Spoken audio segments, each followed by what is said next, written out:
So hi everyone, today this video will be about decision making.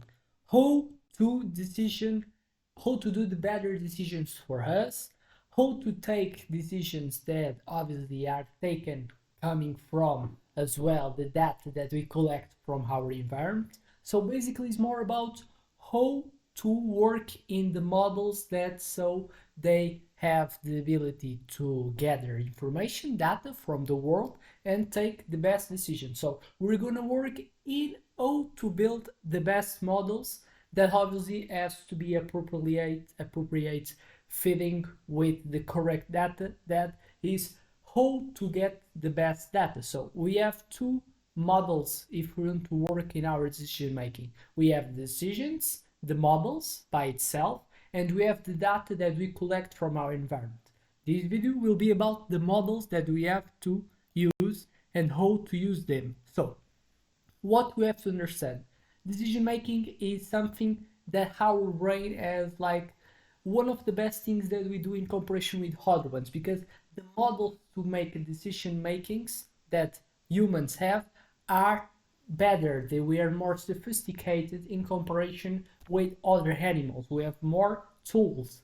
And what make us and differentiate us the tools that we have that so are different than the ones that other ones could get, like other animals, are properly worked out as the most complex reasoning that we're able to use. Is a more analytic, a bit more slow than the other one that we have, another system that I could call as a bit more intuitive, a bit more quick and automatic, a one that tends to be fold and tends to follow some specific type of beasts that we can have, and sometimes you can get beast, but is this system that tends one that is kind of is triggered really quick is the one that we kind of have more in common with other animals. So what differentiates from the other ones is the more complex analytic, slow, and so the ones that help us to build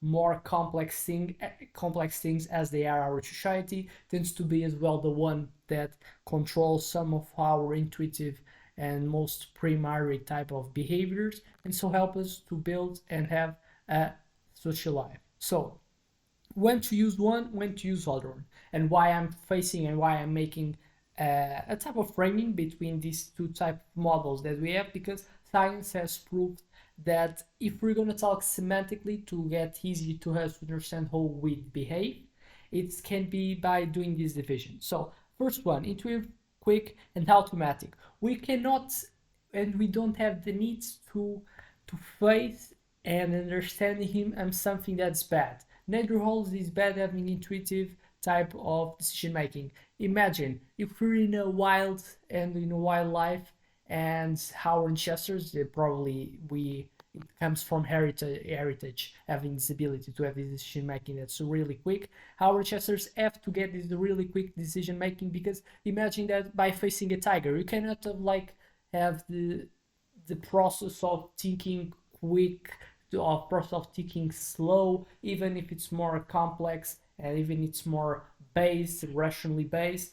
We probably will already get in dying, and you will die because people and on that case animals will already kill you. So what will be like our quick type of decision making will or escape or fight the threat without thinking what could come with both of these two type of actions, because we already have like these type of quick learns that are triggered so by having faced some specific type of data. That in that case the data was a thing that we face as a threat, and so our decision making, the system that is predominant in this type of triggers, were so intuitive, quick, and automatic.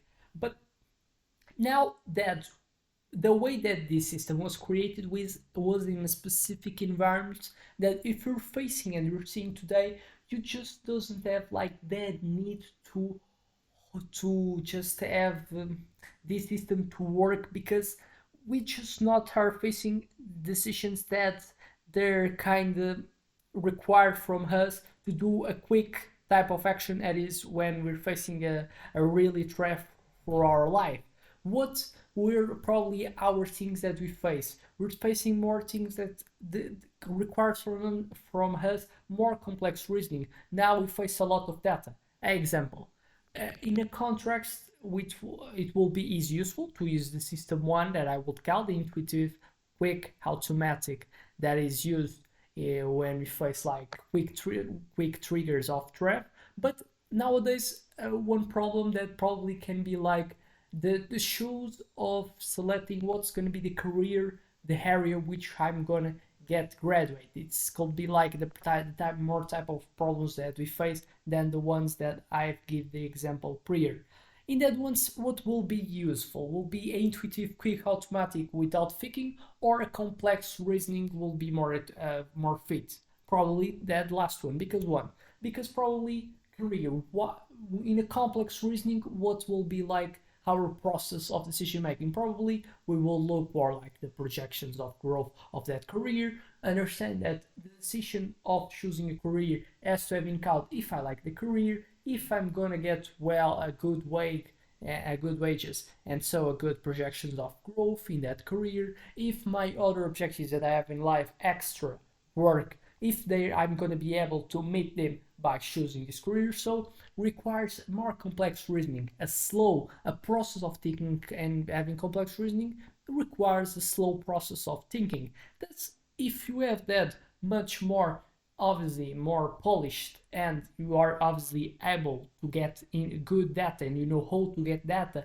that to understand so what are the projections of the career there you're gonna show. If we have the right data that gives you an illustration a people that works in that area what he has to face the majority of time, and not following by specific type of quick decisions and bases that we are kind of predisposed if we adopt the wrong system from the wrong problem. And what I think is one of the problems today is we kind of have this automotive quick quick and intuitive and a bit lazy because it's a thing that you just don't have like complex reasoning, you just work by intuitive talking, and it's something that you have to look that you not cannot blame you by that.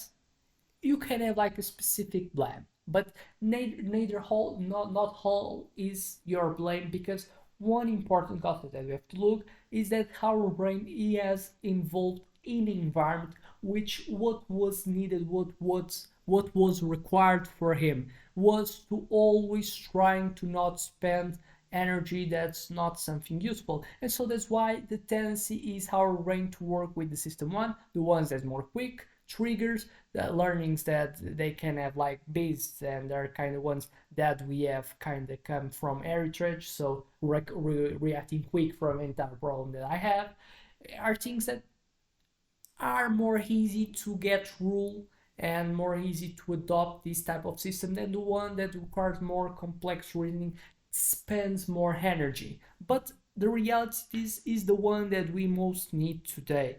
We get so much information that we need to have the ability to filter, and just by getting so much information that we are getting so over and over exposed to information that our system one tends so to be the one dominant, because you cannot just like be always reasoning about everything, because you have to do so much things. You have to take care of your dog, of your career, you have to take care from your children, you have to take care about your social type of compromises. Then in comparison with the past, the only type of decisions that were important is to eat, survive, and making and procreating. So we have so facing so much things that what I say is not trigger the complex reasoning wherever decisions we do, is adopting the Pareto, understanding that we cannot have like the ability to have a whole is good decision making, whole this system that is expensive to always be performing. It can even enter us in having too much fatigue in our brain. So I will say that you have to be efficient, you have to be persistent, you have to understand how you want to perform, and so you want to get your decision making getting applied this type of system, so applying efficient energy. So first thing that to look is it will be obviously ideal to our system 2 being always working, the one that has complex reasoning, but it not always is easy. So sometimes our system one, the autopilot mode, it's where in the majority of time. So make sure that you apply your decision to in decisions that are important, decisions that are crucial. That's what it kind of represents the Pareto. So 20% of decisions that defines 80% of your outcomes. So where you can use your complex reasoning, probably in your diets, applying complex reasoning to make so your brain make a decision of eating good things. So applying rationally and spending time to motivate you by adopting things that you can work in your environment, your context, having right people, adopting decisions of being and buying a house as close to a supermarket as healthy things, are like things that by you doing this complex reasoning, it helps you so to even in your autopilot modes to do good decisions because you have done a complex reasoning. For example, to be and buy a house that's close to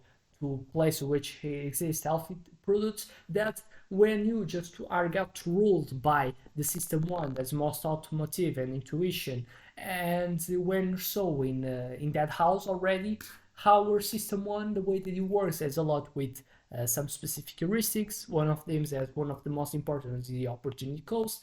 We unconsciously or unconsciously we tend always to do actions that are commonly the ones that the ratio or outcomes coming in comparison with efforts that are needed from us to get these outcomes are like the higher ratio possible. And probably so if you're so close to healthy products, it's much more easy so to hit and buy these healthy products because you have done a complex reasoning that rules your decision making of decide where you're gonna live, and you have shoes that probably so will be easier now that you're entering the autopilot mode during your majority of the time, and you are also gonna be a tendency just by this simple heuristic your system one that's more intuitive tends to get ruled. It will be so systematically tends to be closer so from your outcome that is being healthy, that's depending of buying healthy products. So what's like the main takeaway? We don't want you to always be overthinking. We want you to overthink decisions that are important and gonna help you to be when you are like in automotive mode during the majority of your day, you make the best decisions because our complex reasoning made you work and create an environment that helps the system one perform well and so getting good outcomes from you. So I think I would obviously like to get clear what's like the majority and what's like the essence of my idea. I will help, and I really hope that this video helps you, and see you in the next one.